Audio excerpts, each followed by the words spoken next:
de présenter les panélistes, je voulais juste faire une petite reconnaissance territoriale. Donc, pour dire qu'avec les groupes aujourd'hui sur le territoire traditionnellement cédé des Ganyengéaga, l'île appelée Montréal est connue sous le nom de Tchadé, dans la langue Ganyengéa, et a toujours été un lieu de rencontre pour plusieurs nations autochtones. Alors que nous nous mobilisons pour la construction d'un avenir plus équitable et respectueux de la santé et de l'environnement, il est essentiel de prendre en conscience de notre relation avec le territoire que nous habitons.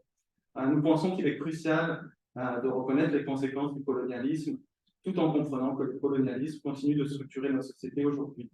Donc, faire une reconnaissance territoriale, c'est un moyen de se poser la question comment ne pas perpétuer le colonialisme dans nos activités. Et avec Team des pesticides du Québec, étant collectivement au début de notre cheminement, et bien que nous ayons des idées et des convictions, nous ne savons pas encore précisément, mais s'informer, appuyer les luttes autochtones, développer des relations avec les communautés autochtones, sont des pistes que nous explorons et que nous vous proposons également d'explorer. Donc, je vais sans plus tarder introduire nos panélistes. Et on est vraiment très heureux d'avoir ce panel riche en expertise et en complémentaire et en expérience aussi concrète sur le terrain. Donc, je vais commencer par rapidement les introduire, puis ensuite, je leur donnerai l'occasion de prolonger leur présentation parce qu'ils ont des CV très longs, donc je vais faire la bref, mais c'est sans diminuer leur expertise et l'expérience. Donc, Madame Louise Vandla, qui est professeure de sociologie ici à l'UQAM et directrice du collectif de recherche Éco-Santé sur les pesticides, les politiques et les alternatives, le CREPA. Maître Sophie Mongeon, qui est avocate dans le cabinet des Roches-Mongeon Avocats, spécialisée dans la défense des accidentés du travail. Elle a une grande expérience d'accompagnement des personnes atteintes de maladies professionnelles, notamment dans le dossier de l'amiante. Puis elle a accompagné plusieurs victimes de pesticides de la compagnie. Ensuite, Félix Lacan, organisateur communautaire au sein de l'Union des travailleuses et travailleurs accidentés ou malades, l'UTAM.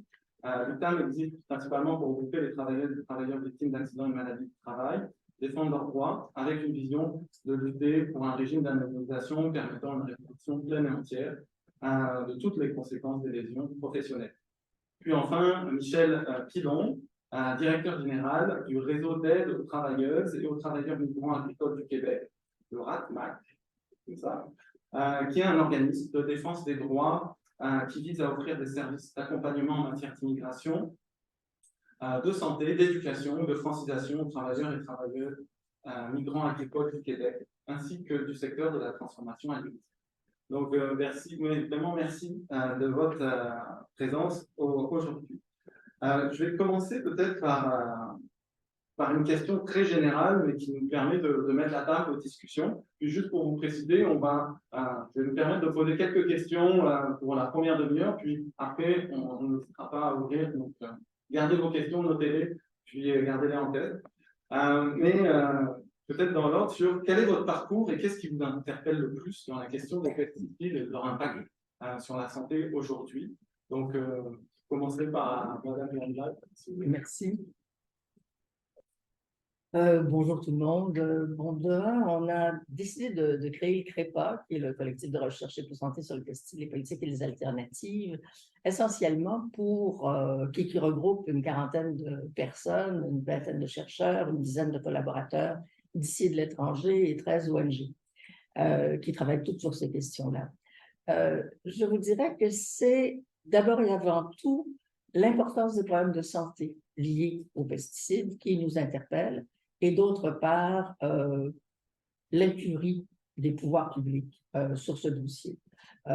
C'est une façon un peu rapide de dire les choses, mais je vous dirais que je trouve assez scandaleux qu'on ne soit pas capable, par exemple, d'obtenir des précises sur les pesticides en usage, qu'on soit encore dans une situation où on est en augmentation constante des pesticides. Et pour vous donner une idée dans le monde, parce que je travaille aussi en lien notamment avec Justice Pesticides, qui est à Paris, qui est une ONG, où il y a des avocats qui ont entrepris il y a plus de 500 procès en cours actuellement dans le monde sur le dossier des pesticides.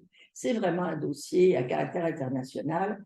Et juste pour vous donner une idée, c'est 380 millions de personnes dans le monde qui, tous les ans, sont intoxiquées, gravement intoxiquées, et 11 000 personnes qui en décèdent. Autrement dit, on a l'impression que c'est une question, il y a un peu de pesticides sur nos pommes, c'est grave, mais bon, on vit avec.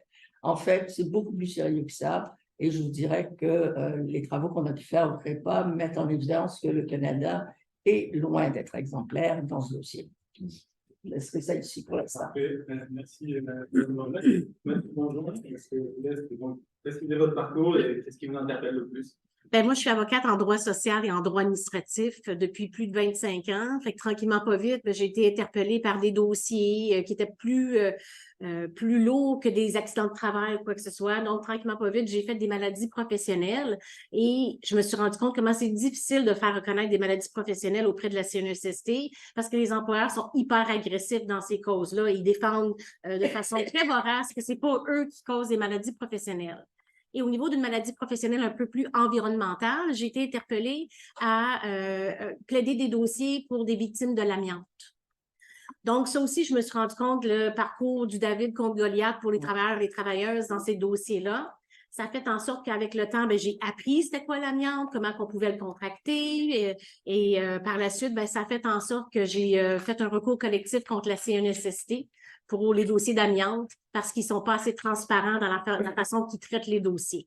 J'étais tannée d'aller à la cour, là, puis être obligée de défendre mon dossier contre des gros employeurs qui ont des fonds, des poches sans fonds, alors que nous, on représente des successions des personnes âgées parce que le délai d'exposition avant que quelqu'un développe une maladie suite à une exposition de l'amiante peut varier jusqu'à une trentaine d'années. Vous comprenez que les successions se retrouvent avec le principal témoin qui est décédé et aussi de plus se rappeler comment ça s'est passé. Fait que ce parcours-là a fait en sorte que je me suis dit non, ça peut pas être comme ça. Ça peut pas être comme ça.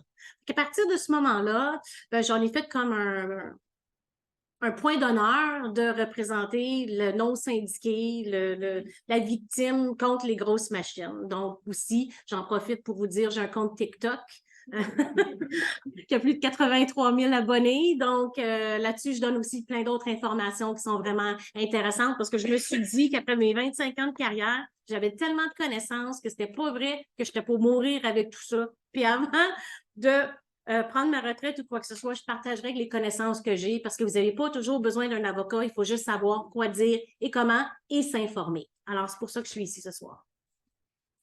Merci beaucoup. Et je peux confirmer à Maître Mongeon une excellente vulgarisatrice de tous les enjeux juridiques.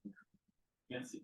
Donc, oui, je vais essayer de pas de micro, là, puis j'imagine que ça va. Oui, on peut. On se passe. OK. Alors, moi, je travaille à l'UQAM depuis un peu plus de 20 ans. À l'UQAM, on défend des travailleuses et des travailleurs non syndiqués qui ont eu un accident de travail ou une maladie professionnelle. Donc, ça va recouper un peu ce que Maître Mongeon vient de dire, mais la reconnaissance des maladies du travail, c'est toujours un défi en général. C'est particulièrement un défi dans le cas de maladies causées par des substances toxiques où il y a une complexité scientifique. Il faut faire une preuve scientifique, surtout quand c'est des maladies qui ne figurent pas à la liste des maladies présumées professionnelles. Il y a une liste qui est maintenant dans un règlement, qui est le règlement sur les maladies professionnelles, mais cette liste-là n'a pas changé, en tout cas de 1985 à 2021, elle n'a pas changé. Puis, à un moment donné, quand on la compare à des listes qui existent dans d'autres pays, et par exemple aux maladies qui sont reconnues par l'Organisation internationale du travail, on a une liste qui est vraiment désuète et qui n'a pas de bon sens. Fait que l'UQAM, on se bat depuis longtemps pour l'ajout de maladies à la liste des maladies professionnelles, ce qui pourrait changer la vie de bien des gens. Même quand on a une maladie qui est dans la liste, il faut faire une preuve qui est des fois difficile à faire puis qui n'est pas accessible pour des petits salariés. C'est encore pire quand une maladie n'est pas à l'annexe. Il n'y avait aucune maladie causée par les pesticides dans la liste des maladies, entre autres grâce au bon travail de victimes des pesticides du Québec. Il y a maintenant la maladie de Parkinson qui a été inscrite à la liste, bon, avec des conditions particulières qui nous fatiguent, mais c'est mieux, c'est un pas en avant important, puis ça ne serait pas fait sans l'action de victimes des pesticides du Québec pendant l'étude du projet de loi 59. On peut le saluer. Mais ce n'est pas la seule maladie causée par les pesticides, la maladie de Parkinson. Dans d'autres pays, en France notamment, il y a davantage de maladies causées par les pesticides qui sont reconnues à la liste. Puis en tout cas, l'UQAM, on se bat pour la reconnaissance de toutes les maladies causées par le travail, incluant toutes les maladies causées par les pesticides. C'est sûr que c'est un enjeu qui nous interpelle, la reconnaissance des maladies. C'est les dossiers les plus difficiles en médecine professionnelle. Je suis content d'être ici ce soir.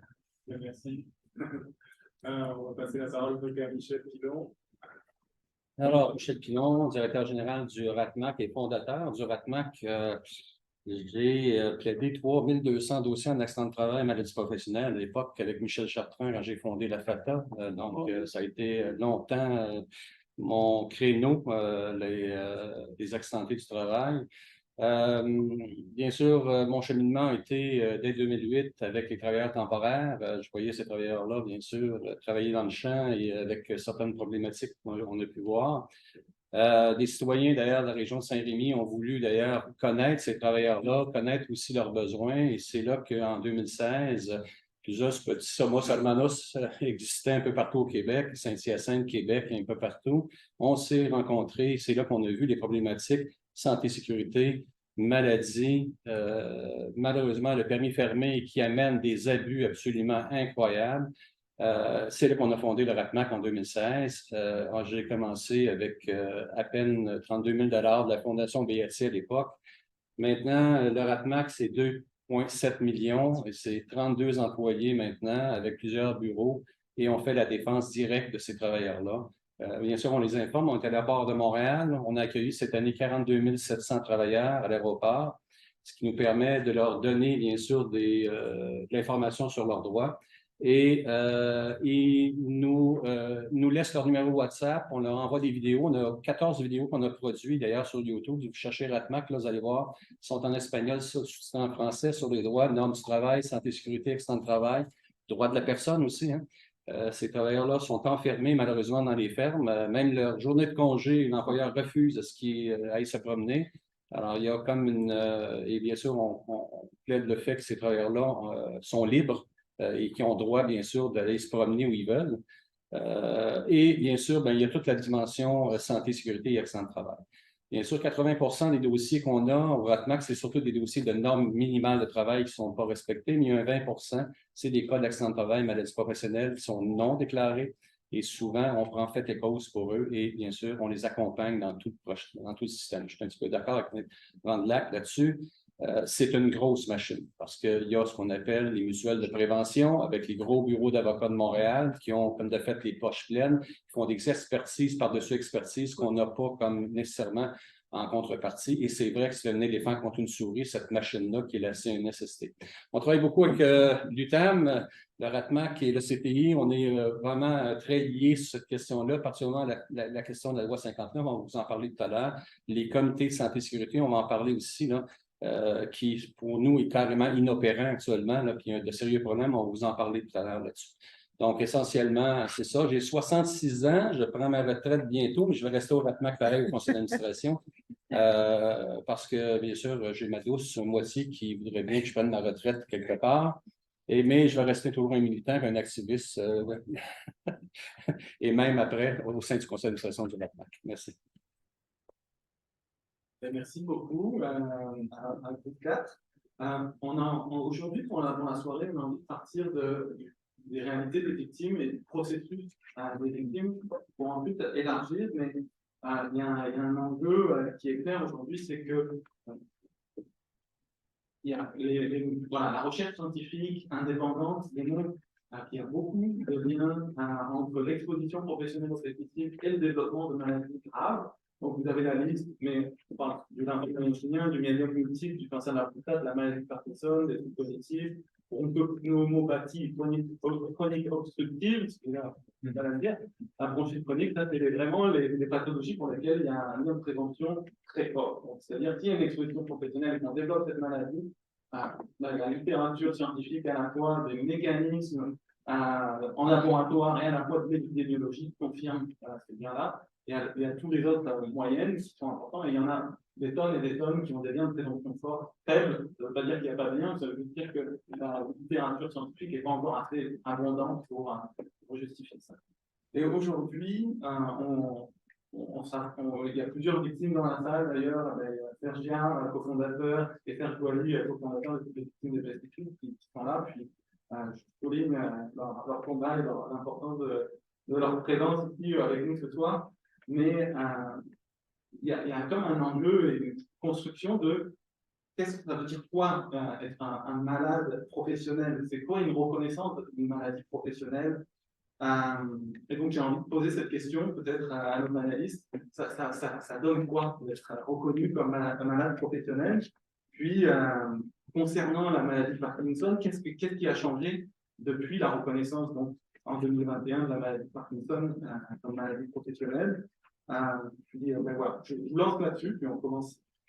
Je peux y aller. Ben, la reconnaissance de la maladie de Parkinson comme maladie professionnelle, comme n'importe quelle autre maladie d'ailleurs, ça donne accès à la couverture du régime. C'est un gros enjeu, là, ça change la vie des gens. Là. Ça veut dire remplacement du revenu à 90 du revenu net là, en indemnité de remplacement du revenu non imposable qui peut être versé jusqu'à 68 ans. Ça veut dire paiement des traitements et des médicaments à 100% par la CNESST. Ça veut dire droit à une indemnité forfaitaire pour compenser une atteinte permanente à l'intégrité physique ou psychique. Ça veut dire le droit à des mesures de réadaptation professionnelles si on ne peut pas refaire son travail. Ça peut vouloir dire aussi droit à certaines mesures de réadaptation sociale, là, de l'aide personnelle à domicile, des travaux d'entretien courant du domicile. C'est des gros enjeux de faire reconnaître une maladie professionnelle, surtout si c'est une maladie invalidante. Ça peut aussi donner droit à des indemnités de décès si la maladie est la cause du décès. Fait que c'est des gros enjeux pour les victimes de faire reconnaître ou non leur maladie, si la maladie les empêche de travailler, puis même pour la famille, pour les proches, là, c'est des gros enjeux aussi, là. Ne serait-ce que parce qu'un manque, ça change tout là, de savoir si on a accès aux indemnités puis aux traitements couverts par la CNESST. Mais la grande difficulté, c'est de prouver que c'est une maladie du travail, ce qui implique de prouver à la fois une exposition. En fait, il faut prouver qu'on a une maladie. Ça, ce n'est pas nécessairement si difficile que ça une fois qu'il y a un diagnostic établi, mais il faut prouver après qu'elle a été causée par le travail. C'est là la grande difficulté. L'autre difficulté, si je me permets de rajouter, il faut que vous compreniez le modus operandi de la CNSST. La CNSST, c'est une compagnie d'assurance. C'est un peu comme nos assurances auto à nous. Donc, le plus qu'on a d'accidents, plus nos primes augmentent. Puis pour un employeur, chaque fois qu'un travailleur ou une travailleuse reçoit, mettons, $1, lui, il peut être facturé jusqu'à 4-5 $ de ce dollar-là. Donc, c'est la façon que la CSST est mise en place qui favorise les contestations. Fait qu'au départ, une reconnaissance comme maladie professionnelle est une protection financière, mais aussi pour l'employeur. C'est pour ça que c'est important de comprendre. La CNSST a deux clients, le travailleur et l'employeur. Donc, quand la CSST accepte, elle indemnise le travailleur, elle va facturer l'employeur et c'est pour ça qu'ils font beaucoup de contestations. Et là, avec le temps, moi, quand j'ai commencé il y a 25 ans, j'étais toujours en appel. J'étais rarement en défense parce que c'était toujours le travailleur qui se faisait refuser par la compagnie d'assurance, puis nous autres, on contestait. Mais avec le temps, les factures des employeurs augmentaient énormément. Fait qu'ils ont décidé de se créer des mutuelles, comme des petites familles. Donc, si nous autres, on décide d'aller chez Wawanesa, La Capitale, Sun Life pour assurer nos autos, ça va nous coûter 1 000 $ l'auto. Mais si on se met ensemble, peut-être ça va coûter juste 2 000 au lieu de 3 000. Le problème, c'est que si moi, j'ai un accident, je viens d'augmenter la facture d'assurance de nous trois. Donc, c'est pour ça qu'il y a beaucoup de contestations et aussi que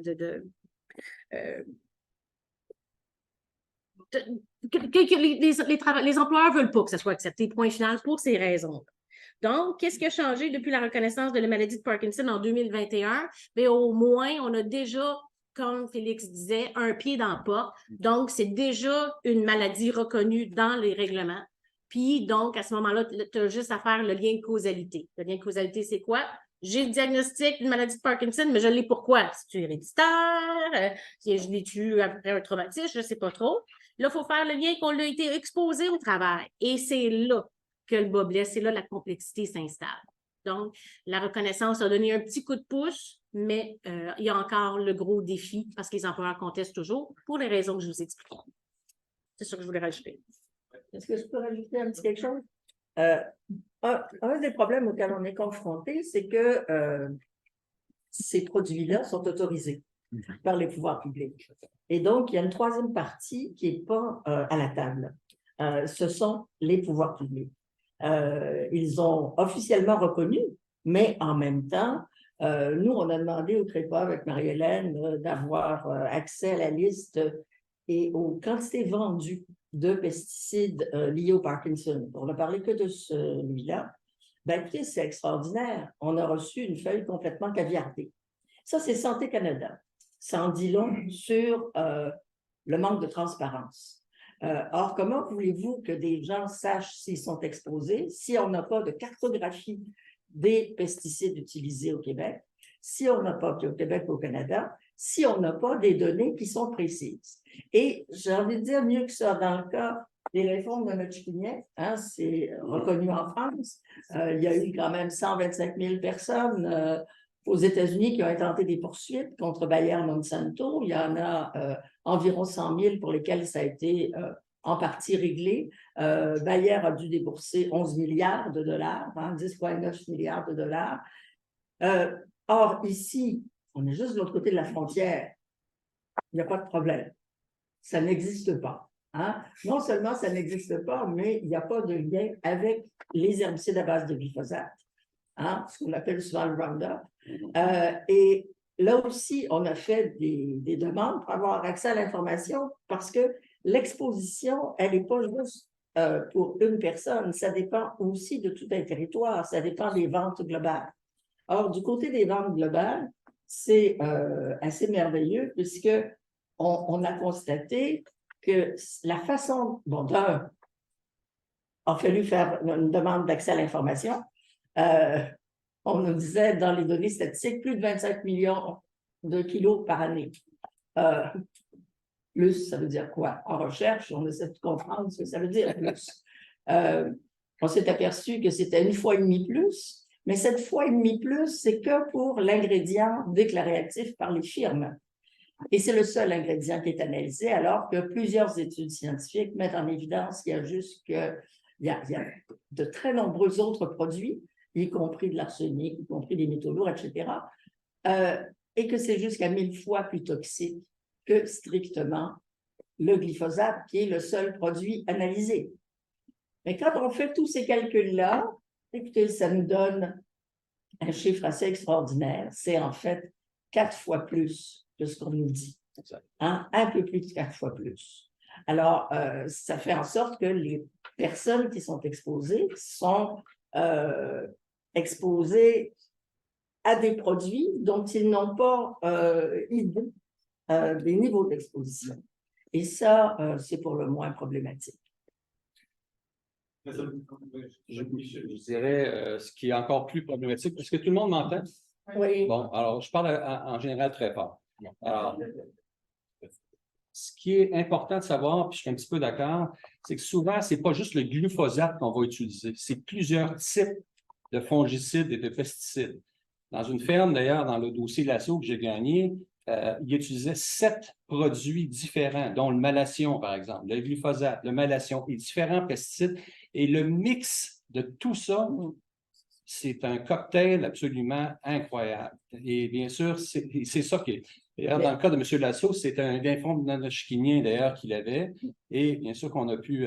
Une des problématiques aussi au niveau du droit, l'article 29, qui est, à mon avis, inopérante, c'est du n'importe quoi. Moi, j'ai plaidé là-dedans le fait que les molécules, par exemple, du glyphosate, il y avait du phosphore dedans. Mais si je peux me permettre, là, il n'y a personne qui applique nulle part dans le monde juste du glyphosate. Ils appliquent du Roundup, ils appliquent un produit commercial, et dans ce produit commercial, il y a bon nombre d'autres composés. Exactement. Il va falloir appeler ça des herbicides à base de glyphosate, sinon ça n'en sortira jamais. Mais la caractéristique de ça, c'est qu'on retrouve dans les molécules le phosphore. Et le phosphore, on sait qu'il est très cancérigène. C'est pour ça d'ailleurs que l'Organisation mondiale de la santé a reconnu le phosphore comme étant... Donc, c'est certain que ces molécules-là sont sur des bases de phosphore et cette base-là devrait être reconnue lorsqu'on applique l'article 29. La grande différence de l'article 29, c'est qu'il y a une présomption qui s'applique. Et bien sûr, on n'essaye pas. Vous pouvez préciser ce que c'est l'article 29? L'article 29, c'est bien sûr l'annexe qu'on retrouve avec les maladies qui est devenu maintenant un règlement. À l'époque, c'était dans la loi, maintenant, c'est niveau réglementaire. Donc, ce qu'on a fait, c'est qu'on l'a mis au niveau réglementaire pour pouvoir les modifier, supposément. Il n'y a rien qui a été modifié à date, là, à part le Parkinson qui est reconnu, c'est à peu près tout. Mais sinon, la liste est toujours la même. Donc, on dit, par exemple, dans l'annexe 1, que quand vous êtes en face de molécules de phosphore et que la maladie que vous avez, c'est caractéristique du phosphore, bien sûr, c'est une maladie professionnelle dûment reconnue. Mais là-dedans, compte tenu, bien sûr, que les molécules, le phosphore n'est qu'une des composantes de la molécule. Ben non, c'est pas, ça ne rentre pas comme le phosphore. Fait que là, il faut toujours passer par l'article 30. L'article 30 qui dit que quand c'est caractéristique du travail, là, c'est la preuve est la moindre. Ce n'est pas le hors de tout doute, mais c'est ce qu'on appelle la prépondérance de preuve. Et là-dessus, c'est là-dessus d'ailleurs que la juge Sylvestre va me le donner sur la base de l'article 30, à savoir que j'avais fait la preuve que c'était hors de tout doute que il se pouvait que la maladie que monsieur avait, lymphome non-hodgkinien, était la résultante de l'utilisation de pestifongicides. Ce qui était merveilleux là-dedans, c'est que le travailleur faisait 7 ans qu'il était là. Donc, il n'y avait pas le 10 ans et tout ce qu'elle a avec. Elle a considéré que c'était... Donc, on peut passer par l'article 30 pour être capable, bien sûr, de les faire reconnaître. Mais ça demande toute une preuve. Je peux vous dire, moi, juste ma plaidoirie écrite là, était de 32 pages là-dedans. À la juge, mais grâce un peu aussi puis je salue Catherine Nippel, là, qui est ma grande chum, qui était mon prof en sciences juridiques. Catherine, avec qui je travaillais d'ailleurs à l'Université d'Ottawa sur les questions de santé et sécurité au travail, d'accident de travail, puis Félix la connaît très bien, qui est malheureusement décédé aujourd'hui, mais qui a fait un travail exceptionnel. Elle a fait des écrits que j'ai pu utiliser. Et grâce à elle, là, puis j'en remercie, son essai qu'elle a fait là-dessus était vraiment exceptionnel. Et dans ce sens-là, c'est pour ça d'ailleurs que j'ai gardé cette preuve-là, parce que Catherine avait fait un travail déjà énormément avec la jurisprudence qu'elle avait. Alors, grosso modo, oui, c'est ça, il y a un problème à l'article 29. Ça, il va falloir que ça soit réglé une fois pour toutes, qu'on reconnaisse autrement plus les maladies professionnelles et je vais conclure avec ça. Pourquoi, dans le fond, je suis là? Parce que je défends des travailleurs agricoles. Et ces travailleurs temporaires sont dans le champ avec les pesticides, les fongicides, et ne sont pas protégés, malheureusement, dans le champ. Des fois, il y a des avions qui viennent raser puis sont dans le champ en train de travailler. Ça n'a aucun sens. Là.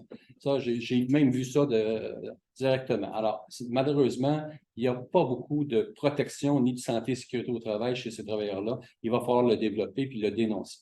Oui, ça me permet de compléter, mais merci pour ce témoignage, c'est vraiment inquiétant. Mais de me poser la question, mais pourquoi c'est si compliqué finalement pour les victimes d'être reconnues? Pourquoi il y a un parcours du combattant administratif qui semble, nous on accompagne plusieurs victimes, mais qui les déborde complètement, en fait, qui les dépasse. Et pourquoi là, on a eu des éléments de réponse là sur la CSST, mais voilà, est-ce que vous pourriez juste revenir rapidement là-dessus, parce que c'est quelque chose que les gens ne réalisent pas quand ils se disent je suis malade à côté de mon travail, j'ai des droits, mais ensuite, voilà, est-ce que vous pouviez un petit peu détailler, je ne sais pas si. Je vais peut-être juste, au tout début, là, quand un travailleur vient te voir, là, il y a un cancer. Mais le cancer, là, comment le faire pour le relier au travail? On ne le sait jamais, mais on sait que c'est une maladie non-hodgkinienne. À un moment donné, il y a un médecin quelque part qui va lui dire, ben là, c'est peut-être dû à ton travail. C'est peut-être dû à ton travail. Dans le cas de M. Lasso, là, ça a pris 3 ans avec un médecin qui dise ça. Alors, bien sûr, là, je me suis fait confronter aux 6 mois pour qu'il n'a pas fait la réclamation. Tu comprends-tu qu'il a fallu, bien sûr, aller dans le juge pour dire, ben non, il va falloir qu'un médecin maintenant fasse un lien quelque part. Oh, c'est correct?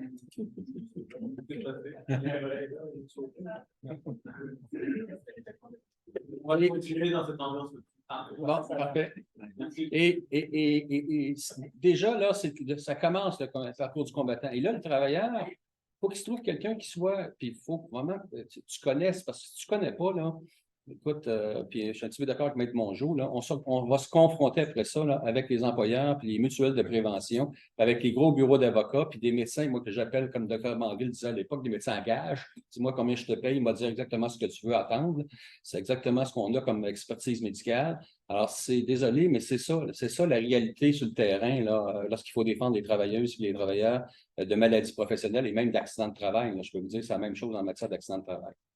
Moi, ce que je constate, c'est qu'au départ, tu as un diagnostic, puis tu ne sais pas que ça peut être relié à ça. Voilà. Donc, dans les cas d'amiante, par exemple, là, c'est plus commun maintenant, là, mais on avait un diagnostic de mésothéliome, puis on disait, tu as ce diagnostic-là, mais le médecin ne disait pas, hey, tu peux faire une réclamation à la CNSST. Fait que, au départ, c'est de mettre au goût du jour et informer les gens qu'effectivement, quand tu as une maladie de Parkinson, ça peut être associé à ton travail. Fait qu'à partir de là, les médecins de famille, s'ils sont informés que c'est une possibilité, vont diriger les gens au bon endroit. Fait qu'au départ, c'est les gens sur la première ligne qui savent même pas qu'une maladie de Parkinson peut être liée suite à une exposition aux pesticides. Fait que déjà là, l'information publique doit être faite. Donc, des conférences comme ça, puis en parler, ben, ça fait son petit bout de chemin. Donc, voilà, c'est pour ça que maintenant, au moins, c'est dans le règlement. Mais ça, c'est le problème du départ. Je veux juste dire, c'est dans le règlement, la maladie de Parkinson est dans le règlement. Toutes les autres maladies qui apparaissent là devraient sans doute l'être, mais ne le sont pas. Fait que quand on a une autre maladie que la maladie de Parkinson, c'est beaucoup plus difficile parce qu'il n'y a pas de présomption légale. C'est ça, il faut le prouver en vertu de l'article 30 que c'est les risques particuliers et ça nécessite une preuve scientifique qui est hors de la portée de bien des petits salariés. Ce n'est pas du tout évident quand la maladie, c'est possible, mais c'est beaucoup plus difficile. La CNSST, c'est difficile aussi d'admettre des maladies à la CNSST. Le taux de refus de maladie est beaucoup plus élevé que pour les accidents du travail. Et il faut comprendre, la logique de gestion de la CNSST, c'est une logique de gestion de compagnie d'assurance qui veut payer le moins possible. Alors, dans leur interprétation de la loi, dans leur analyse des dossiers, ils travaillent dans un carcan où, quand ils ont des prétextes pour refuser, ils sont très, très, très exigeants sur les critères qu'il faut rencontrer, que ce soit pour la présomption encore plus quand on n'a pas la présomption, quand la maladie n'est pas dans la liste. Fait que déjà, ça, c'est un premier obstacle. Puis là, on ne reviendrait pas sur les employeurs qui contestent même quand la CNSST nous accepte. Là. Ouais. Puis quand la CNSST nous accepte puis l'employeur conteste, là, il ne s'en mêle pas de défendre. Ça, d'ailleurs, c'est quelque chose c'est épouvantable. C'est ça. Au tribunal, la CNSST, ils ont des services juridiques. Puis ils vont plaider les dossiers, mais ils vont juste les plaider pour défendre leur argent. Ils vont les plaider contre un travailleur qui conteste un refus. Okay? Quand on conteste un refus, un travailleur ou une travailleuse, une victime qui conteste un refus de la CNSST peut se retrouver contre l'avocat de la CNSST, contre l'avocat ou l'avocate de l'employeur en même temps à 2 contre 1. Quand c'est des décisions où la CNSST accepte une maladie ou un accident, jamais, jamais, jamais leurs services juridiques vont défendre la décision si l'employeur la conteste. Jamais. Mais qu'est-ce que ça fait? C'est que la succession ou le travailleur reçoit une décision qui dit « Ah, j'ai gagné ». Là, l'employeur conteste. Puis là, on dit « Ah, il va appeler à la CNSST ». Puis souvent, on va dire « Inquiète-toi pas, tu n'as pas besoin d'avocat ». Fait qu'il va se présenter en pensant que son dossier est accepté par la compagnie d'assurance. Il va se présenter tout seul au tribunal. Parce que jamais il Parce que quand c'est pas bon. Ils sont abandonnés puis ils ne comprennent pas parce qu'ils ont été acceptés que l'employeur a un droit de rappel. Donc, mon dossier est accepté, donc il n'y aura pas de problème. Fait qu'ils se présentent non accompagnés contre des grosses machines. Là, souvent, il y a des décisions qui sont renversées. Puis, en principe, une décision du tribunal administratif du travail, c'est final et sans appel. Si je peux me permettre, en fait, on voit très bien là, que les dés sont pipés. Hein? Ouais. Ça, c'est assez clair. Et si la maladie de Parkinson a été reconnue au Québec, c'est parce que la France l'avait déjà reconnue depuis déjà de nombreuses années. Je m'excuse. Et ça a été reconnu parce que, notamment, il y a un registre en France qui s'appelle Agrican et qui permet d'avoir des données globales sur les problèmes de santé au travail. C'est aussi parce qu'il y a eu des études qui ont été faites sur les problèmes de santé et donc tout ça a été largement documenté. Autrement dit, habituellement, les mêmes substances produisent les mêmes effets Et on n'a pas nécessairement à utiliser nos compatriotes comme des cobayes pour démontrer que eux aussi risquent d'être malades de la même façon que d'autres populations sont tombées malades en France ou ailleurs. Autrement dit, on peut très bien profiter de l'expérience étrangère. Et ça, malheureusement, c'est encore trop peu connu. C'est encore trop négligé. Et la question de l'accès à l'information au plus haut niveau, c'est, à mon avis, tout aussi important pour faire en sorte que les pouvoirs publics assument leurs responsabilités. Parce que là, ils le reconnaissent, mais en fait, tout le poids de la démonstration repose sur les citoyens. Et c'est assez terrible.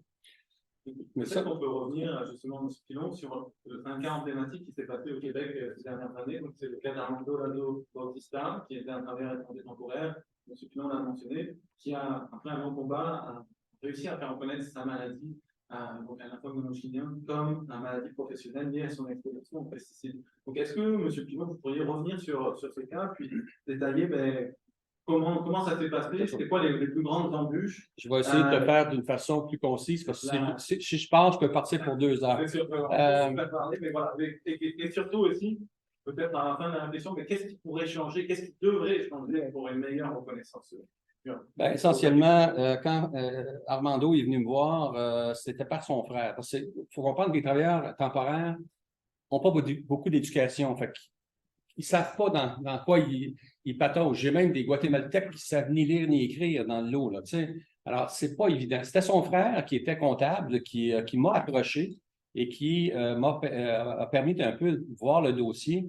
Et c'est là que j'ai vu lymphome non-hodgkinien et j'avais lu de la littérature française d'ailleurs par rapport au glyphosate et bien sûr le parallèle entre le glyphosate et le lymphome non-hodgkinien.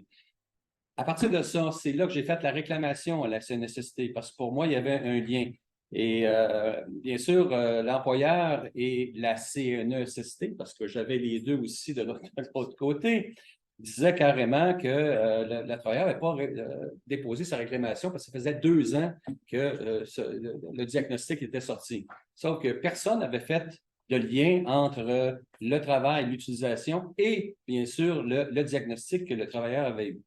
Alors, dans ce sens-là, moi, ce que j'ai dit, c'est que la journée qu'il en a eu connaissance c'est quand il est venu me voir, tout simplement. Parce que sinon, il n'y a pas aucun médecin qui avait fait un parallèle ou quoi que ce soit là-dessus. Et la juge Picard, qui bien sûr, m'a rendu une décision exactement dans le sens que je voulais. Donc, elle a considéré que le délai partait à la journée où il y a eu connaissance. Et la connaissance, c'est quand il est arrivé dans mon bureau et que j'ai pu faire la réclamation de la CNSST. Grosso modo, c'est quand même quelque chose de bien. Mais vite, cette étape-là, combien de temps vous avez perdu juste pour une question de délai? 18 mois. 18 mois. Après ça, tu repars. Là, il faut que tu fasses la preuve qu'il est malade à cause de ça. Ben, dans le cas de Fernando, Armando, il faut comprendre, ça a été 3 jours d'audition parce que, bien sûr, ça te prend des experts, et c'est le RATMAC qui a payé, les experts aussi là-dedans, ça te prend un paquet d'experts, ça prend des moyens. Si t'as pas, ces travailleurs-là travaillent au salaire minimum, ils n'ont pas les moyens de se défendre. Alors, il fallait quand même être capable de pouvoir garantir, bien sûr, des expertises là-dedans, ce que j'ai pu avoir. J'ai eu Norman King aussi, qui est vraiment exceptionnel. Norman, qui a fait un travail exceptionnel là-dedans. Et ça a, bien sûr, amené, bien sûr, la décision qu'on a vue de Max Sylvestre, qui est publiée d'ailleurs, qui est excellente, et qui en arrive à la conclusion que l'article 30, ça, c'est quelque chose de plus aussi, c'est la prépondérance de preuve. Ce n'est pas le hors de tout doute qui est important, c'est la prépondérance de preuve. Et elle en arrive à la conclusion que j'avais fait une prépondérance de preuve à l'effet qu'il y avait un lien entre le lymphome non-hodgkinien et l'utilisation, particulièrement du glyphosate et du malathion, qui sont reconnus d'ailleurs par l'Organisation mondiale de la santé comme étant cancérigènes. Et d'ailleurs, on l'a vu tout à l'heure, forte probabilité, c'est le cas dans ce cas. Et c'est surtout la littérature française que j'ai eu la chance de faire. Alors, oui, ça a eu une belle conséquence. Ce que ça a eu comme conséquence, c'est que ce travailleur-là, ça faisait 6 ans. Entre la date où on a eu et le jugement final, ça a pris 6 ans. C'est 188 000 que j'ai été chercher ce travailleur-là rétroactivement. Alors, ça a été quand même...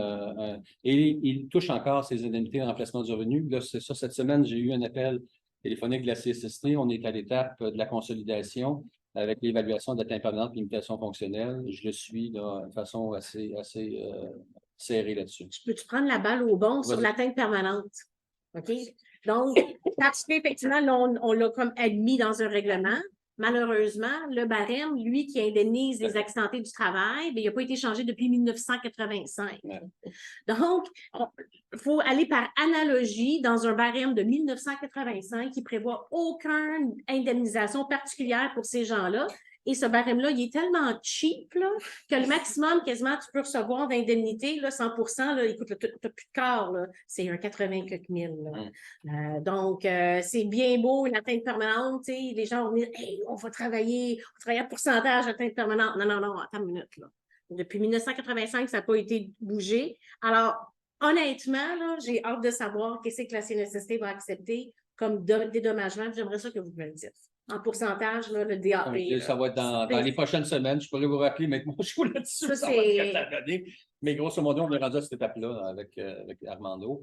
Puis après ça, ça va être la réadaptation. On verra ce que ça va donner par rapport à ça aussi. Donc, mais ce qui va être au moins bien, même si, à la toute fin, s'il en décède, Ouais, c'est ça. il va être Exact. protégé. La famille pourra avoir nos indemnités de décès. Là, on pourra toujours aussi demander l'indemnité de décès compte tenu du lien qu'on a fait reconnaître là, chez ce travailleur. Exact. C'est quelque chose qui nous touche particulièrement à victimes des pesticides parce qu'on a conscience que beaucoup de victimes ne sont plus là aujourd'hui pour en parler. Beaucoup du travail qu'on a réussi à faire, des victimes, le sont par la détermination et l'accompagnement de leur famille, de leurs proches, pour mener le combat qu'elles ou ils n'ont pas forcément le temps ou la disponibilité ou la santé pour mener.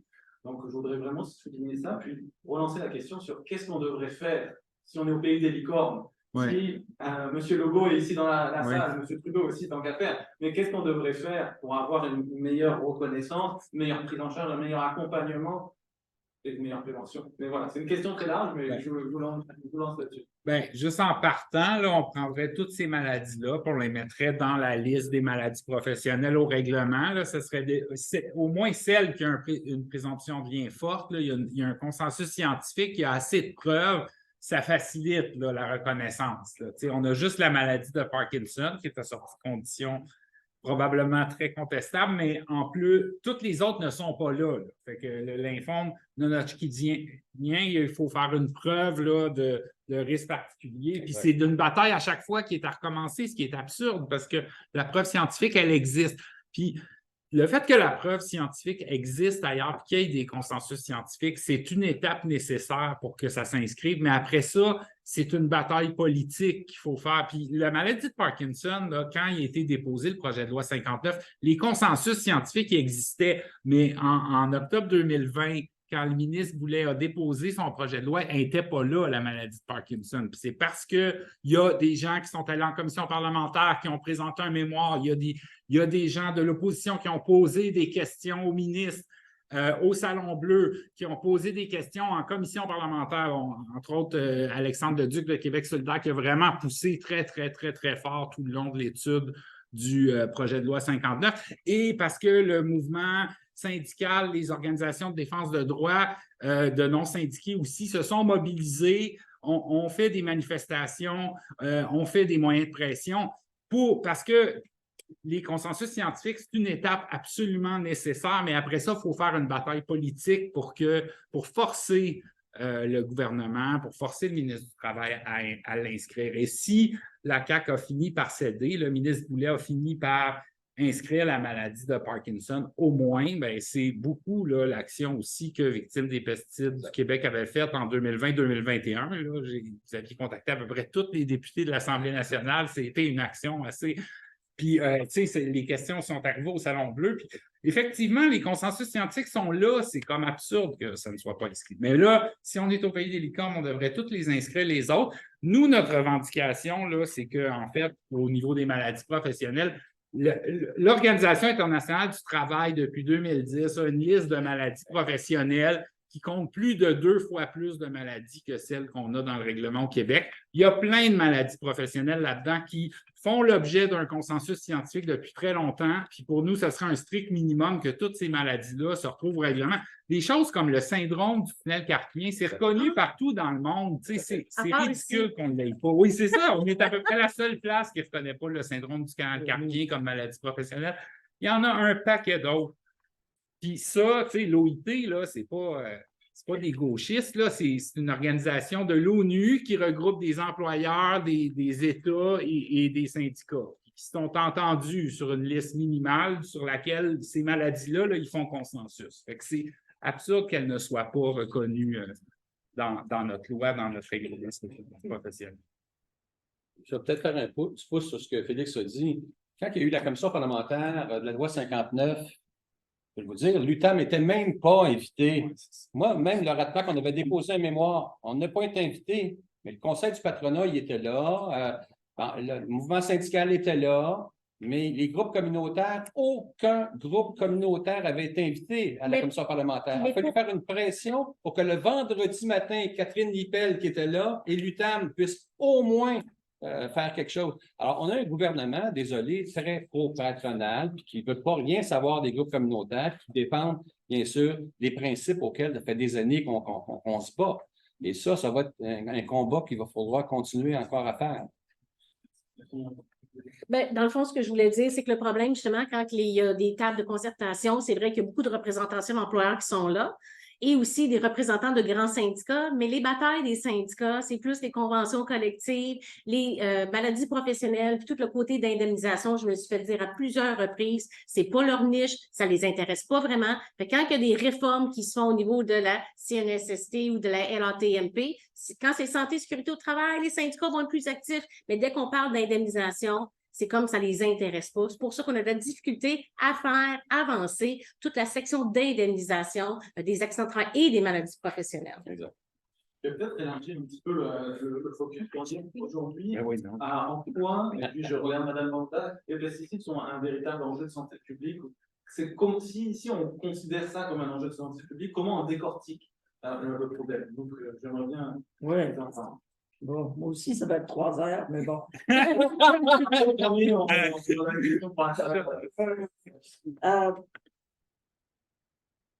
Écoutez, il y a un certain nombre. Bon, d'une part, il faut savoir qu'au plan réglementaire, l'évaluation des pesticides qui est faite par les gouvernements, c'est fait essentiellement sur la base de ce que les compagnies appellent la substance active. Ce n'est pas l'ensemble du composé. Ça, c'est déjà un premier problème. Il faut savoir que les consultations qui sont faites sont très, très, très largement dominées par l'industrie des pesticides. Les autres groupes qui sont présents sont très minoritaires quand ils ne sont pas totalement absents. Le Canada, c'est, à travers Santé Canada et plus exactement l'ARLA, est responsable de l'évaluation des pesticides. Et à partir du moment où ils ne reconnaissent pas qu'il y a un problème avec les pesticides, vous savez, dans le cas des herbicides à base de glyphosate, qu'ils appellent juste le glyphosate, ce qui crée une confusion extraordinaire, c'est reconnu jusqu'en 2032. Hein?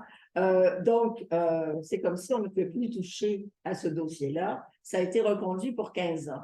Avec Marie-Hélène, on a passé, parce qu'évidemment, ils font toutes ces consultations-là l'été, on a passé quelques semaines d'été à regarder attentivement quelle était la base de la reconnaissance pour constater que c'est essentiellement des documents de l'industrie, des documents souvent très, très datés, et à peu près rien, je pense que c'est moins de 1% de la littérature scientifique où il y avait une masse de documents. Donc, on est mal barré, hein, parce qu'au départ, ils peuvent difficilement reconnaître des problèmes de santé liés à des pesticides et ils peuvent difficilement faire une évaluation cohérente et complète des pesticides quand ils ne prennent que les présentations qui sont faites par les gens qui sont jugés partis, à savoir les compagnies qui vont vendre ça. Et il faut savoir aussi que c'est devenu, dans le secteur agroalimentaire, Écoutez, ce secteur-là est dominé par 3 ou 4 géants Mhm. qui contrôlent tout. Il y a 20 ans, il y avait, ne serait-ce qu'au niveau des compagnies de semences, il y avait au-delà de 850 compagnies de semences. Là, les pesticides, les semences, l'ensemble des intrants, c'est 3, 4, 5 compagnies. Donc, ils ont un pouvoir exorbitant et malheureusement, les instances publiques, pour l'instant, en tout cas dans le cas du Canada, ne sont pas à la hauteur, je dirais, du travail qui doit être fait. Du côté du Québec, il y a eu la création d'un regroupement de chercheurs pour faire le travail d'analyse sur tout ça. Nous verrons d'ici 2, 3, 4 ans quels seront les résultats. Mais pour l'instant, ce n'est pas très convaincant. Hein? Oui. C'est parce qu'il y a tellement de choses à dire. Mais On avait le même problème au départ quand je prenais des dossiers d'amiante, justement, où les études qui étaient fournies étaient toutes financées. Tu lisais le petit caractère, là, financé par Ford, Chrysler, GM, tout ça. Donc, c'était les seules études qui étaient disponibles. Donc, comment voulez-vous que le travailleur s'en sorte? Lui, il n'y en a pas d'études, là, ils sont toutes financées par les géants. Mais avec le temps, ben, les tribunaux sont moins durs qu'ils l'étaient. Donc, on espère que ça va être le même opération qui va se faire. Et moi, je peux vous dire qu'il y a eu énormément de lettres signées par des scientifiques pour les médecins, pour les pouvoirs publics. Moi, je les ai signé, je ne sais pas, 50, là, en 3-4 ans. Il y a eu un lobby qui a été très, très fort dans le dossier de l'amiante pour, puis à la lumière de ce qui se passait aussi sur la scène internationale, parce qu'il y a des protocoles internationaux. Tu sais, vous parlez de l'UIT, mais il y a aussi bon nombre de protocoles qui peuvent être utilisés dans le cas de l'amiante. Ça a été le cas. Bien, il y a eu des cas, le meilleur des cas, ça a été, puis c'est là qu'on a vu que, bien sûr, Santé Canada est inféodé pas mal, non? C'est lorsqu'il y a eu le règlement pour augmenter la quantité de fongicides et de pesticides, un règlement que personne n'avait demandé, même pas l'UPA, même pas les agriculteurs, mais on s'arrive avec un nouveau règlement. Et là, ce qu'on s'est rendu compte, c'était les compagnies plutôt qui poussaient vers ce règlement-là, puis que Santé Canada a amené le dit règlement. Il y a eu d'ailleurs, écoute, moi je trouve ça scandaleux lorsque c'est sorti. Ça montre comment. Quelle époque, ça, quand ça? Mon Dieu, il y a 2 ans à peu près de ça. 2021, c'est ça. Oui, puis c'est repassé. Ça repart. Et là, les compagnies poussent pour avoir plus, bien sûr, de pesticides et de fongicides dans le champ, pour les petits fruits principalement. Là.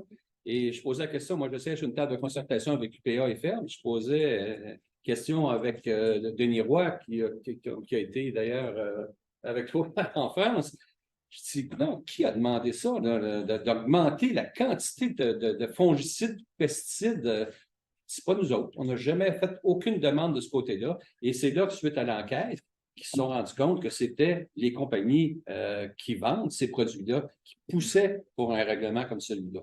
Alors, il faut juste le dire, les agriculteurs ne veulent pas nécessairement en mettre plus, mais on leur dit, ben, c'est ça qu'il faut que tu fasses pour... et c'est comme si, dans le fond, le gouvernement du Canada, bien sûr, contrôlait plus Santé Canada et que c'est carrément les compagnies qui contrôlent Santé Canada. C'est ça qu'on est rendu. Là. Et c'est ça, il va falloir peut-être changer le paradigme, c'est-à-dire que ce soit indépendant, réellement indépendant, Santé Canada. Il y a un gros enjeu. Puis, nous, quand on pose la question, est-ce qu'on peut encore faire confiance à Santé Canada et à son agence, l'agence de la réglementation de la défense parasitaire? Mais pour nous, Médecine des pesticides, la réponse est non. On a fait un mémoire, on a fait beaucoup de représentations auprès du ministre, auprès des fonctionnaires, auprès de la direction de cette agence-là, qui aujourd'hui s'arrête vraiment d'être morte, malheureusement. Donc, voilà, c'est là où on a besoin d'un relais de mobilisation citoyenne. Mais comme vous l'avez compris, on pourrait parler des heures entre nous, mais on est là aussi pour être en échange avec vous. Donc, est-ce que vous avez des questions, des remarques? On a la chance d'avoir voilà, aussi beaucoup d'expertise et d'expérience dans la salle. Donc, est-ce qu'il y a des questions, un commentaire? Idéalement rapide, puis ensuite on verra si selon le nombre. Sinon, moi j'ai plein de questions. Oui. Isabelle. J'aimerais savoir comment vous voyez ça, comment on peut augmenter l'invitabilité des fabricants de pesticides qui en vendent, qui font de l'argent, mais qui contribuent aucunement à indemniser ceux qui sont victimes de leurs produits. Comment on les rend davantage invitables? En tout cas, moi, je ne vois pas de Je prends l'exemple de Rouyn-Noranda actuellement, là, qui vient avoir un recours collectif. Pendant combien d'années qu'ils ont mis la norme à 300 pour l'arsenic et que c'est la population qui avait ça sur la tête, là. Et qu'actuellement, on maintenait ça parce qu'au nom des profits de cette compagnie-là, tu sais, la santé du monde passe avant, bien sûr, ces grandes compagnies multinationales-là. Il faut arrêter. Et là, heureusement, là, il y a un recours collectif. Et j'espère qu'il va fonctionner, le recours collectif, pour qu'une fois pour toutes, bien sûr, on mette au pôle l'État. D'ailleurs, le gouvernement du Québec, le gouvernement du Canada, ainsi que la compagnie va être poursuivie. Donc, il faudrait peut-être faire une poursuite contre ces compagnies-là collectives là, pour justement les gens qui vont malheureusement mourir suite à l'utilisation de ces fongicides, ces pesticides. Peut-être la seule manière, des fois, le money talk, là, comme dirait l'autre, il y a peut-être une façon de le faire. Et puis pas juste mettre les compagnies, là, le gouvernement du Canada qui n'a pas réglementé correctement. Oui, à ce propos-là, il est intéressant de voir que devant, je dirais, l'absence de rigueur des pouvoirs publics, il y a de plus en plus de gens qui intentent des poursuites. Et ces poursuites peuvent être extrêmement intéressantes en termes de modification des politiques publiques. Par exemple, dans le cas des poursuites qui ont conduit à l'indemnisation de 11 milliards par Bayer Monsanto aux États-Unis, une des décisions qui a été prise par la compagnie, c'est de retirer du marché les pesticides à usage domestique, c'est-à-dire à usage pour le petit jardin, etc. Parce qu'ils avaient déjà eu 3 procès qu'ils avaient perdus et à chaque fois, c'était 30, 40, 50 millions. Donc, ils se sont dit, on va interdire ça. Nous sommes de l'autre côté de la frontière. Il n'y a aucune interdiction. Et vous allez dans toutes les jardineries au Québec, vous allez voir les bidons de Roundup partout. Donc, je pense que la possibilité d'intenter des poursuites et d'intenter des poursuites aussi contre le gouvernement. C'est ce qui s'est fait en France sur certains dossiers. Et ça aussi, c'est intéressant. Mais il faudrait beaucoup plus de chercheurs sur ces dossiers-là. Il y a vraiment un travail colossal à faire pour documenter les dossiers dans le cas du Canada. Et ce qui est particulièrement difficile, et c'est pour ça que j'ai soulevé la question des données de base, c'est que si on n'a pas des données précises, vous savez, en France, on a par exemple des cartographies avec les types de pesticides, les quantités et les impacts sur la santé. Hein? Les pesticides ayant des effets neurotoxiques, des effets de perturbation endocrinienne, etc., des couleurs différentes. Donc, les gens s'y retrouvent un peu. Ici, il n'y a pas l'ombre de ça. Hein? On est très, très, très loin. Et il y a bon nombre de pesticides hautement toxiques qui sont interdits dans un très grand nombre de pays. Et le Canada fait partie des cancres qui a très peu interdit des pesticides interdits ailleurs. Donc, puis, je pense que est-ce que tu as une petite feuille? Par rapport aux articles? Ah oui, oui. Bon, ben, je pense que ça va être derrière. C'est correct parce qu'on s'est parlé après-midi. Dans plusieurs des articles qu'on a faits, on met en évidence ces informations-là. Donc, vous avez au moins les liens Internet pour retrouver ces articles. Et je trouve la question passionnante parce qu'effectivement, aujourd'hui, il y a une preuve juridique qui a été amassée aux États-Unis, il y a des arguments qui ont été défendus, mais pourtant, on dirait que la situation perdure. Donc, j'aimerais bien avoir l'avis juridique, peut-être de Maître Mongeau, sur pourquoi ces compagnies me semblent se déresponsabiliser complètement sur les utilisateurs. Comment ça se fait qu'on autorise encore Parce que les profits sont plus grands que la valeur humaine.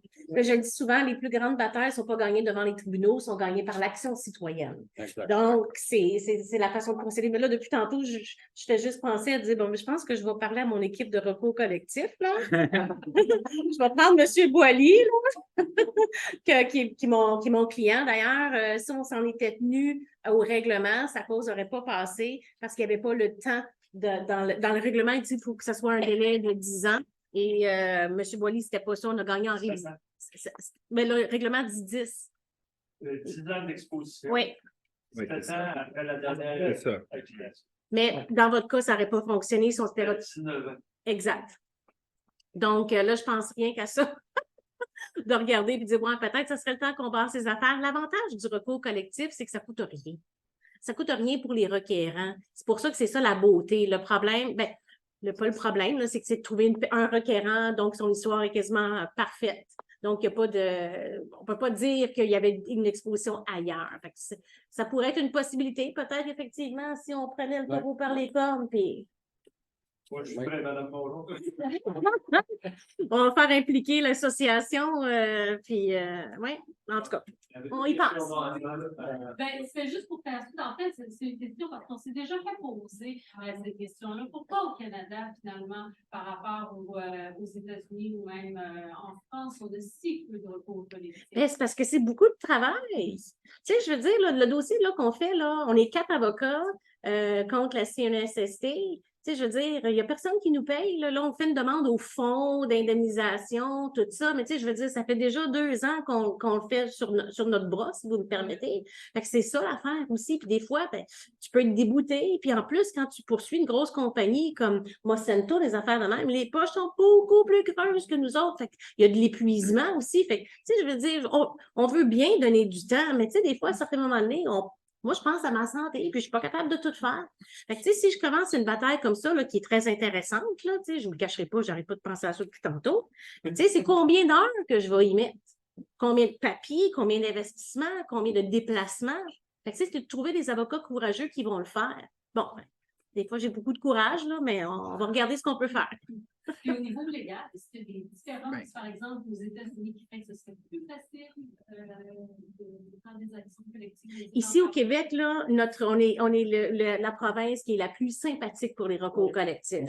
On est, au Canada, ils vont prendre des dossiers de recours collectifs, se trouver un requérant au Québec parce qu'on est très ouvert au recours. Mais c'est, comme je vous dis, c'est de quelqu'un prendre le courage de le faire. Puis, possiblement aussi, ce que je constate, c'est que les tribunaux québécois, là, ils n'aiment pas beaucoup la doctrine extérieure. Ils aiment ça quand on parle de nos études québécoises ou canadiennes. T'sais, on est très territorial là-dessus. Fait que, si on n'a pas de chez nous, ben c'est les Américains. Là, mais on s'inspire beaucoup plus de la France, ça c'est sûr. Mais ça reste quand même que si on n'a pas d'études ici qui viennent de chez nous, c'est un peu plus rough. Bon, ben, on va lancer un point pour un recours collectif.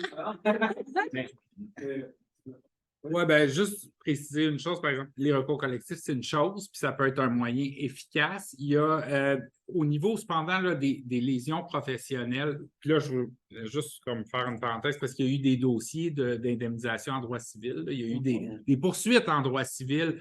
Dans la loi sur les accidents du travail et les maladies professionnelles, on ne peut pas faire de recours. En vertu de cette loi-là, on ne peut pas, au Québec, faire de recours devant un tribunal civil de recours individuel là, pour une maladie qui a été causée par le travail.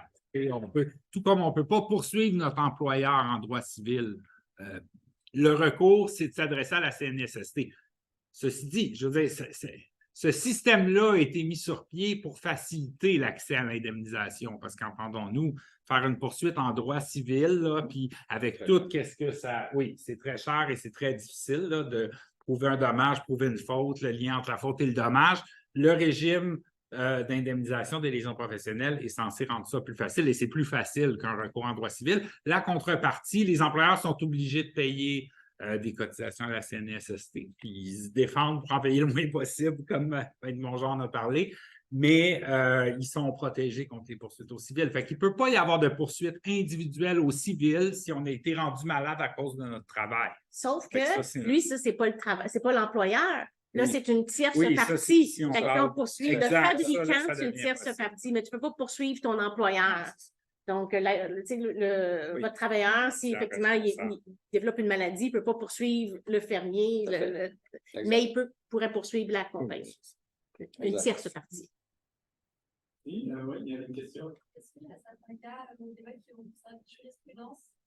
Je n'ai pas compris. Est-ce qu'il y a certains cas comme le cas d'Armando, par exemple, qui aurait pu servir de jurisprudence pour le cas que vous avez gagné, ça de jurisprudence. Bien sûr, elle est même publiée. Mon Dieu, j'ai plusieurs avocats qui m'ont appelé pour avoir mes notes et autorités. J'ai tout envoyé. Alors, Regarde, s'il y a des avocats qui ont besoin de savoir comment j'ai fait pour le gagner, je peux donner à peu près Moi tout aussi, ce je que les j'ai vois fait tout ce là-dessus. que j'ai. Moi, je donne, regardez, là, si ça peut aider un autre travailleur, tant mieux. C'est ça l'idée, là. C'est pas de garder. Puis, au RATMAC, c'est gratuit, nos services. Hein? On ne charge rien aux travailleurs. Donc, tout est gratuit chez nous. Alors, ça fait partie un peu de la mission même de ce qu'est le RATMAC. En bout de ligne, je suis tout à fait d'accord avec Maître Mongeau, c'est beaucoup de travail. Juste un dossier comme l'ASO, là, c'est 1000 heures minimum de travail. C'est énorme. Vous savez, si vous travaillez 35 heures semaine, faites le calcul, là, c'est au moins 6 mois. Quand on regarde tout ce qu'il y a à faire, moi, j'ai été 2 fois en plus, là, pour le hors-délai, plus, bien sûr, le dossier sur le fond. Ça a été, et moi, vous dire que le dossier était épais. Et oui, ça fait partie un peu de notre système juridique, là. C'est toute l'accessibilité à la justice pour les travailleuses et travailleurs qui est mise en cause ici. Et c'est souvent ça le problème, c'est que ces travailleurs et travailleuses-là n'ont pas les moyens de se défendre. Et c'est ça le grand malheur de la loi des accidents de maladie professionnelle et tout le système là, juridique qui va avec, le tribunal administratif, je l'ai inclus même là-dedans. Et compte tenu de tout ce travail requis, il faut voir qu'on a doublé les quantités de pesticides dans le monde depuis 1995.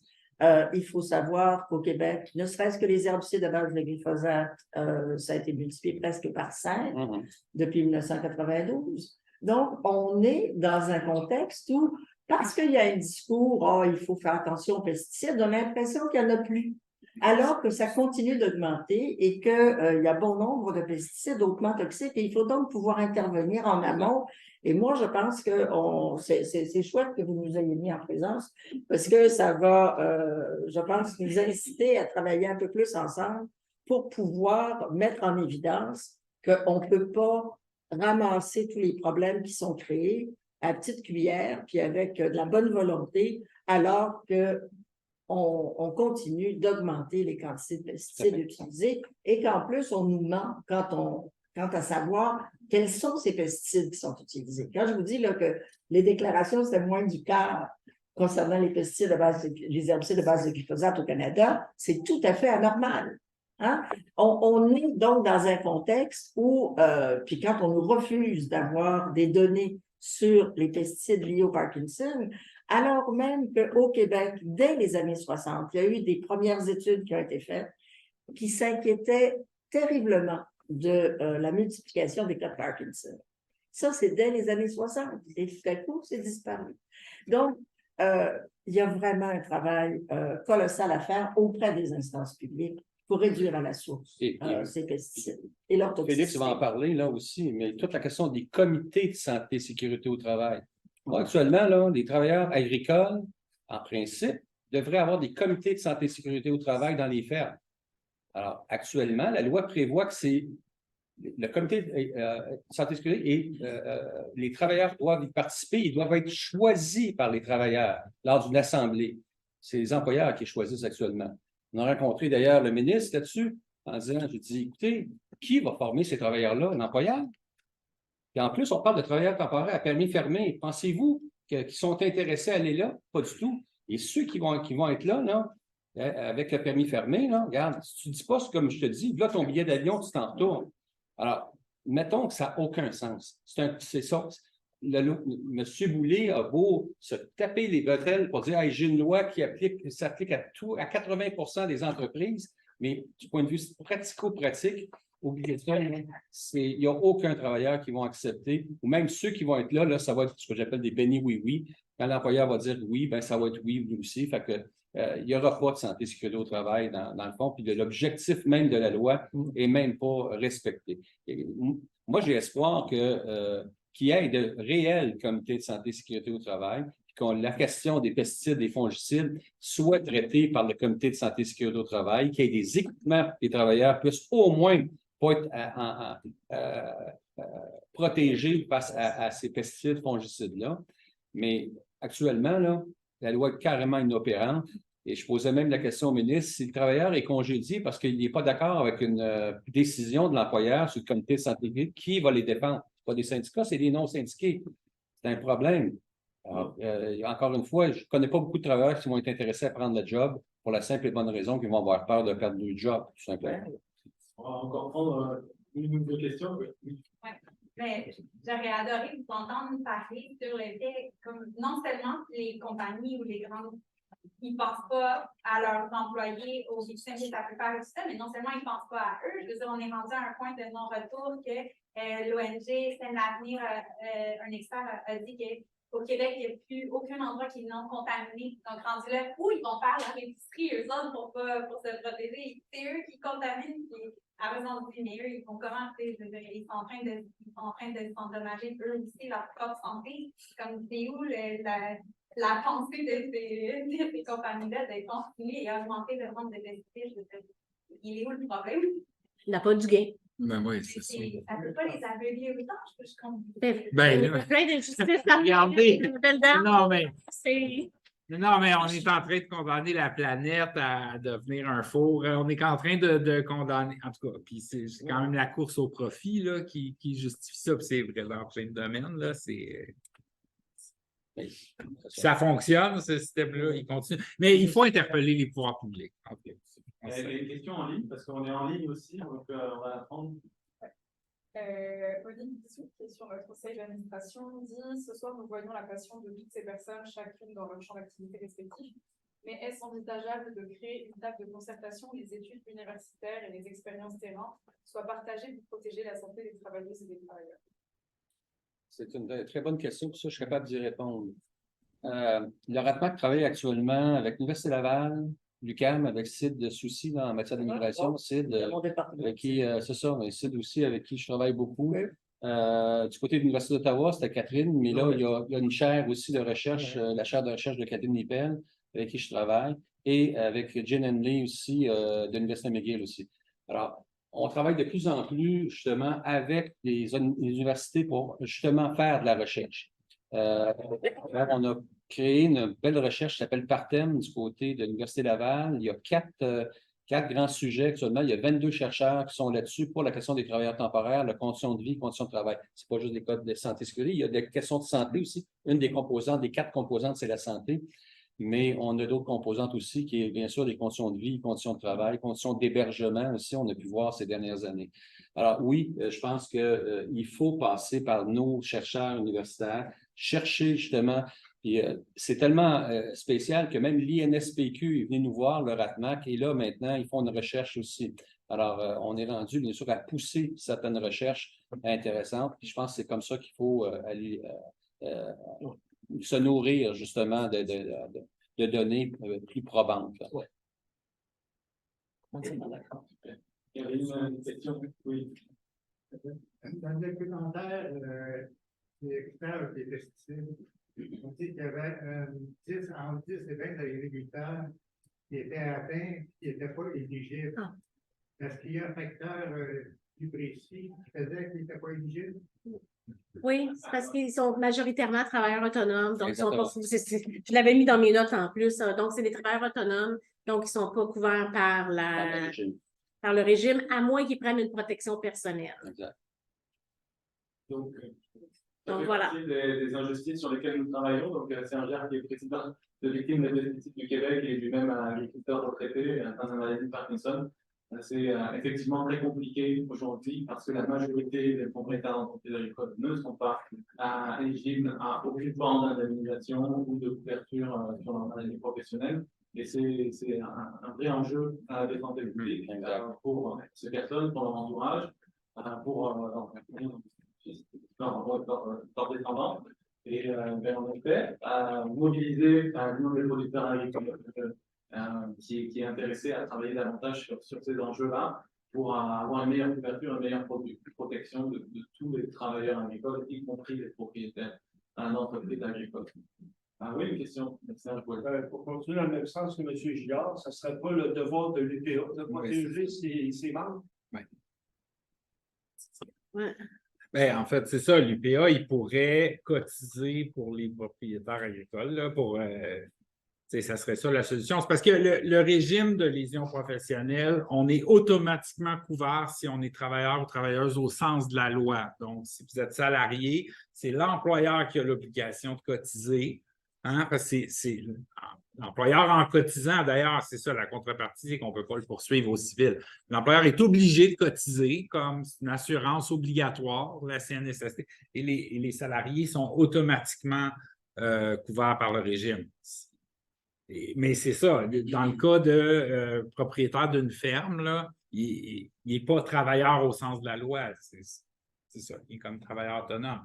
Mais une association peut regrouper, comme l'UPA, pourrait cotiser pour les producteurs agricoles, mais il faudrait que l'UPA le fasse. Ça pourrait être, en tout cas, il y a toutes sortes de solutions possibles. Dans le règlement du l'UPA que quand tu cotises, tu dois recevoir en retour un service quelconque de protection. Non.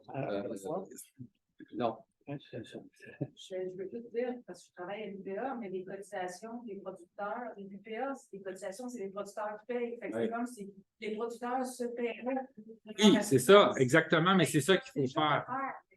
Oui, mais individuellement, c'est ça. À peu près 600 au Québec à avoir souscrit une protection personnelle, donc ils ne le font pas. Oui, mais c'est ça, parce que les gens ne sont pas nécessairement conscients des risques auxquels ils s'exposent. L'idée d'avoir une assurance. Puis en plus, le délai de latence. Fait que les gens, souvent, quand ils vont arrêter de travailler, ils n'ont plus vraiment de protection parce qu'ils ne travaillent plus. Ils ont vendu, comme dans les cas d'amiante, je veux dire, les travailleurs, ils n'ont même plus de syndicats, ils n'ont plus rien parce qu'ils ne sont plus sur le marché du travail. Fait que, disons, par exemple, la complexité, c'est que tu as travaillé, tu as vendu ta ferme, puis ça se développe 10 années plus tard. Bien, à ce moment-là, est-ce que tu es toujours protégé par la CNSST? Parce que là, à ce moment-là, tu n'es plus en emploi. Ça aussi, c'est un point qu'on réfléchit dans un dossier en particulier là, qu'on a un monsieur Périchon. Là. On est en train d'évaluer ça. Il était travailleur autonome, mais donc en même temps, mais il ne travaille plus. Donc, c'est une complexité juridique du dossier. Merci. Est-ce qu'il y a une dernière question? Est-ce qu'il y a quelque chose qui vous brûle les lèvres de dire avant de clore vos panels?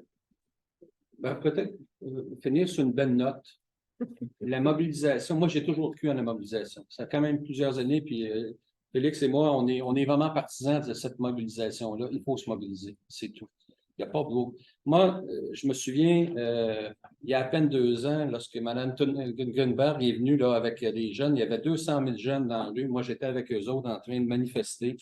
Les changements climatiques, nos jeunes en parlent, je vois une jeunesse qui pousse en arrière. Au Ratmac, c'est la même chose. Hein? La moyenne d'âge est actuellement 25-26 ans actuellement au Ratmac. C'est des gens très jeunes, mais dédiés à la cause des travailleurs temporaires et ils les défendent mordicus. Et ça, c'est vraiment merveilleux. Je vois une nouvelle génération qui pousse de façon très intéressante. Et la mobilisation fait partie de ça. Il faut se mobiliser, il faut dénoncer, il faut faire des recours collectifs maintenant. Parce que c'est. Et l'exemple que je vais vous donner, là, moi, j'ai plaidé devant le rapporteur général de l'ONU le 2 septembre dernier, le 6 septembre. J'avais 4 travailleurs qui sont venus témoigner. Et le 6 septembre, le rapporteur général a déclaré que les permis fermés étaient de l'esclavagisme moderne et que ça allait à l'encontre des conventions internationales que le Canada a signées.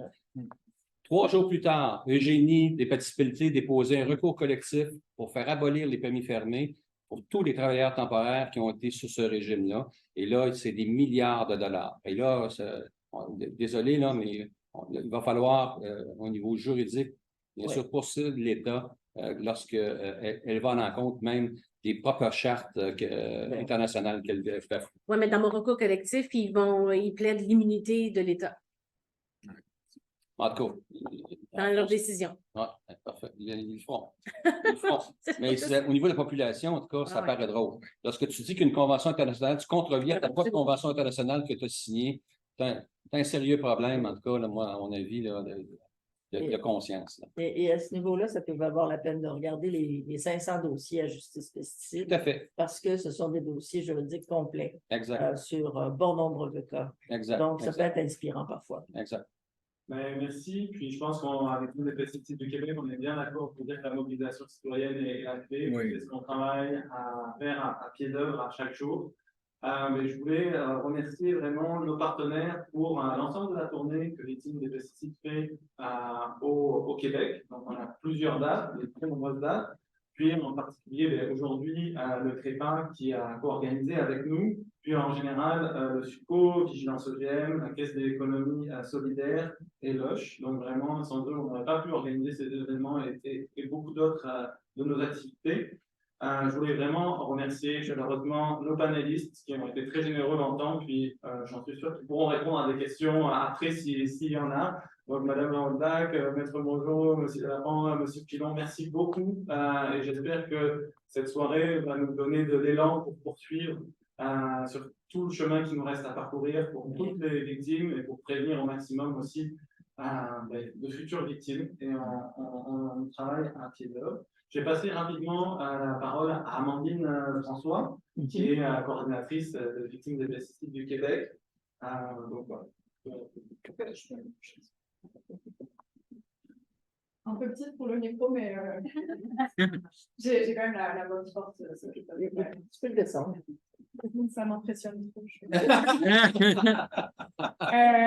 je suis Amandine François, je suis la coordinatrice de Victimes des pesticides du Québec. Donc, comme Pascal l'a expliqué, on est en pleine tournée en ce moment de sensibilisation au risque des pesticides. C'est la 5e ville ce soir. On était à Coteau-du-Lac, Gatineau, Victoriaville et à Trois-Rivières. Hier soir. Donc, on est vraiment content de vous voir nombreux ce soir. Ça paraît peut-être pas beaucoup, mais quand on vient parler des pesticides, nous, on sait que c'est un sujet qui est pas facile à aborder et que c'est rare de réussir à avoir des salles qui ressemblent à ça. On a eu des salles très remplies à Victoriaville et à toutes les villes que j'ai citées, donc on est vraiment très contents. Puis, je voudrais rebondir justement quand on parle d'action collective, l'idée de la tournée, c'est aussi ça, de montrer que tous ensemble, on peut faire bouger les choses, même si c'est pas toujours facile. Puis, pour expliquer un peu la situation de victime des pesticides, quand on était à Victoriaville, il y a quelqu'un qui m'a demandé mais toi, c'est quoi ton parcours et pourquoi tu es là et qu'est-ce que tu fais là? Et ça m'aidera à emmener le mot de la fin. Moi, je suis fille d'agricultrice. Mon père est agriculteur et victime des pesticides lui-même. Il a mené un combat en France. Il a fondé une association qui s'appelle Victime Victime, avec laquelle nous, victimes des pesticides du Québec, on travaille encore aujourd'hui. Puis, moi, ça m'a poussé à vouloir m'impliquer quand je suis venue au Québec auprès des victimes des pesticides. Et c'est un travail qui me plaît beaucoup, même si c'est très difficile parce qu'on accompagne des victimes qui vivent des situations qui sont dramatiques. Des personnes qui nous appellent et qui n'ont pas la force de se battre, qui n'ont pas la force d'aider devant la CNESST, d'aller au tribunal administratif du travail. Donc, c'est des situations qui sont très compliquées. Puis, ce drame-là, en fait, ça vient jusqu'à nous aujourd'hui. Puisque Victimes des pesticides du Québec, on a reçu jusqu'à maintenant, depuis décembre 2019, aucun fonds public. Ce qui fait que si demain on ne reçoit pas de fonds, on sera peut-être obligé de mettre la clé sous la porte.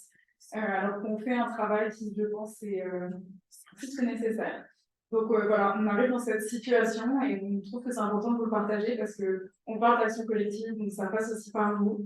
Donc si vous avez des moyens financiers, c'est sûr de nous aider, ça nous aidera énormément. Mais aussi, ça passe par en parler autour de vous, en parler sur les réseaux, nous suivre sur Facebook, sur Instagram, partager les informations de la tournée, parler à vos proches, parler à vos familles, peut-être à des personnes qui sont dans le milieu agricole. Puis ça permettra de nous aider et d'aider les victimes. Je pense que ça fait bien le tour de pourquoi est-ce qu'on fait cette tournée. Il y a plusieurs raisons.